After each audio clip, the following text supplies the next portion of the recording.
Ano po pinakauna na figs nyo? Eto, share ko yung isa sa mga pinakauna kong figure o yung toy nung bata pa ako. Eto. Ayan, ang ganda oh. Red Ranger. Yes, vintage na oh. Mas matanda pa to sa na. Mas matanda pa to kay Gabe. Kung makikita nyo dito, nakalagay dito 1993, pani release. Itong toy na to. Ayan oh. Medyo loose na yung ibang joints, pero good condition pa to.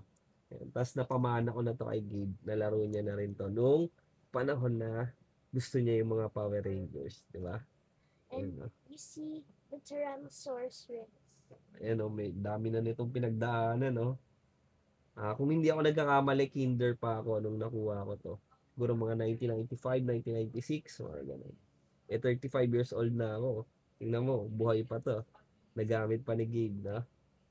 Dahil, solid. That's all. Peace. Thumbs Thumbs up. up. Follow Follow for for more. more. Kaya kayo, ingatan nyo yung mga toys nyo. Kasi balang araw, pwede nyo ring mapamana yon sa mga magiging anak nyo.